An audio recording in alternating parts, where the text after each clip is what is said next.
Hoge, why don't you kick us off? Your best from a Bears walk-through mini something that we're going to call a practice as they get ready for the final preseason game of the Chiefs tomorrow night.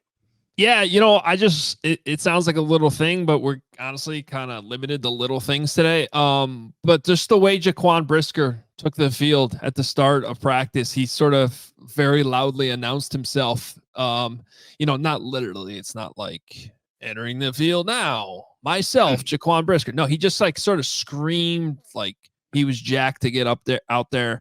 And it is good to see Jaquan Brisker back out there on the field. My worst from today's practice, and Greg, who's behind the scenes helping produce today, by the way, with Stephen Nicholas, who's on his Iron Man streak, I think is up to 75 straight days of working.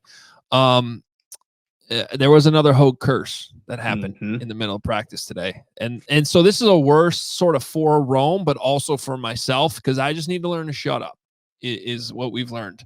And I'm starting to take this more seriously since Greg is convinced it's true. But Caleb, that was not an invitation. I wasn't expecting my face to appear. Okay? It was quite frankly frightening. I was as frightened as you guys. That will never happen again. Mark, we switched spots. Yeah, I hated every minute of that. Thank you, Greg. It was only a second. Relax. All right. I hated every second of that. Caleb threw a deep ball to Rome Odunze, and you could tell Rome won the route, and it looked like it was a perfectly thrown ball. And in midair, I just go Super Bowl, and Rome dropped the ball. So instantly. And I actually, it was perfect timing, and I am convinced that if I had not said that out loud, he would have caught it. I am buying into this. So technically, I think the ball was on the wrong shoulder, but this was pretty deep downfield, and Rome did beat his man. And as Carm said, catch the ball. And it was Jalen Johnson too. Like that doesn't happen often. So when you get that opportunity to make a catch on Jalen Johnson, you better finish it. Rome didn't in that instance.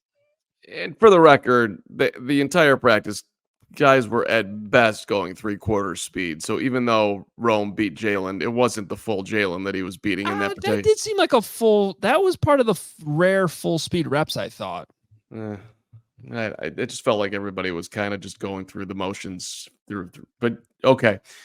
If we got Jalen Johnson on the show right now, he would tell us that he wasn't really fully engaged with the Rome there, but props to Rome. He did get hey, whatever it was, even 3/4 of Jalen beating him was to that level was impressive. And the ball was fluttering if we're going to try to give, and maybe perhaps wrong shoulder too, that you just pointed out, Hoge. So all fair, but catch football. Nick, what do you got? Best, worst? Yeah, again, we were talking about it's kind of a slower day of practice, but a bunch of defenders got some PBUs in this practice. There was Kyler Gordon, who should have had an interception, but will be credited with a PBU. Tremaine Edmonds had one. You had one by Tyreek Stevenson. So a bunch of guys were getting their hand on the football today. But again, I don't know how much credit we're going to give it to them because the offense and defense were kind of going at that slower speed. But again, it's nice to see that the defense is making those plays. I had other best was Larry Mayer in his jumpsuit that the Bears were wearing. Looked good and looked comfy. So those are my two best. The worst, I'm just going to say the tempo of practice is by design. Most likely there's just a lot of downtime in this practice. We're like, oh, look, they're standing around. And I get it. I guess I'm just so used to seeing what Bears practices usually look like. There's everything going on. There's not a lot of downtime. So yeah, that would be my worst from what was a, not very eventful practice today. So my notes from today, I've got the Brisker yell check. Hoge used that as his best. And then I've got on her Kyler Gordon drop. Nick mentioned that. Rome Odunze drop. Hoge mentioned that. We left out the Khalil Herbert drop. He also had a drop out there. And then I mentioned earlier the Caleb dance. So that's all I got from today on my notes. So I'm going to have to go off to the press conferences for my best. And my best is Bagent, man. I know we're going to talk about it in length here, and we're going to play some of Tyson coming up, so I don't want to ruin the whole conversation. But I like dudes who dream it big and don't put themselves in a box. And I don't know what the future holds for Tyson. certainly if things go the way they should go, and he thinks and he ends up being as good as he believes he can be, it's going to be in another uniform, and maybe the Bears get a decent draft pick for him. But this guy thinks he can do it, and I appreciate dudes that believe in themselves and put the work ethic behind it. So Tyson was, I thought, just entertaining today to listen to, and almost inspirational too, considering his entire journey. And then my worst is like, look, you're not playing tomorrow. It's what you're talking about, Nick. The honor of it. They're sitting out. They're not practicing on Friday. Why not have a? I don't know how they would have been able to actually do it, because you've got to have guys who are fresh and ready to play football tomorrow night. But it just seems like if we're really just going to give them the night off and a break, then why not take the full break here, versus what I would have liked to have seen, some level of a real practice. And today just felt like one gigantic, very long training camp, waste of time. Like, if you're going to do that, you might as well just put them off their feet for the day. Okay, here comes Coach Hoge here to jump in on this one. Okay, Coach, let's hear it. Because the only complaint here should really just be from media types like us and what we were actually watching. I still think it was a productive day for the Bears.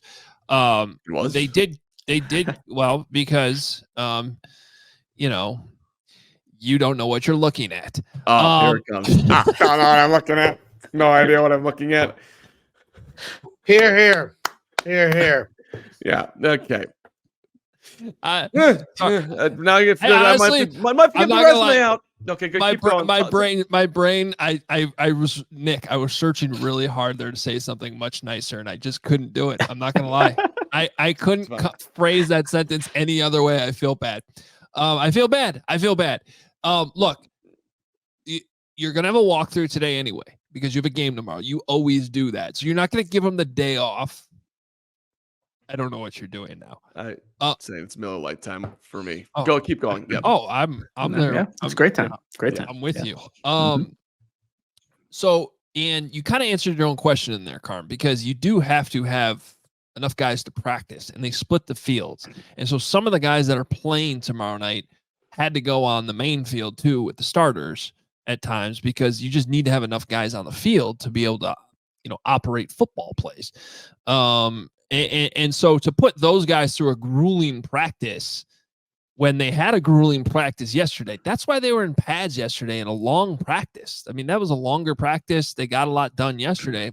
So today, I'm just messing with you, by the way. But today, if you really were watching closely, I think they were installing some new stuff. And honestly, some like sort of, I can't get into the details of it, but some of the deeper stuff you only see once or twice a season, that you kind of have deeper in your playbook, some gimmicky type things like that. So you do need days to do that. And you do want to take it a little bit beyond a walkthrough to actually have a football involved and actually try to complete some passes out of some of this stuff. And that's where you kind of have to draw the line between what's technically a walkthrough and what's technically a light practice.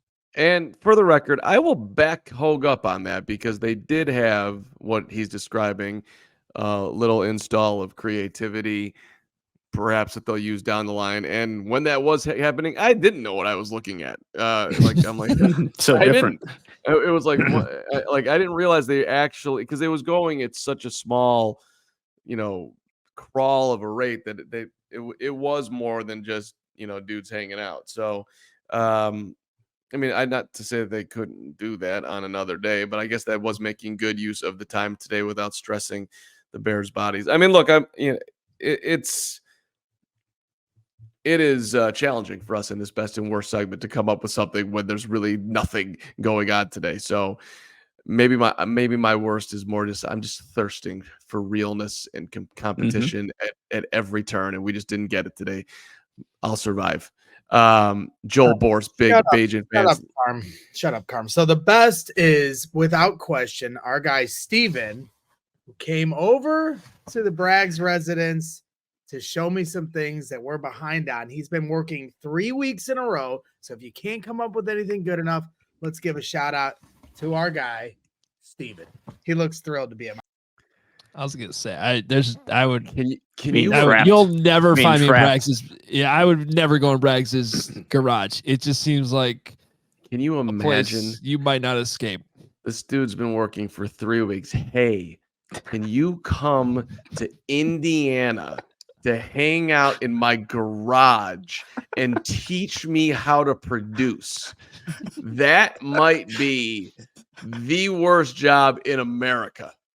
Congratulations to Steven on accomplishing a task that no one.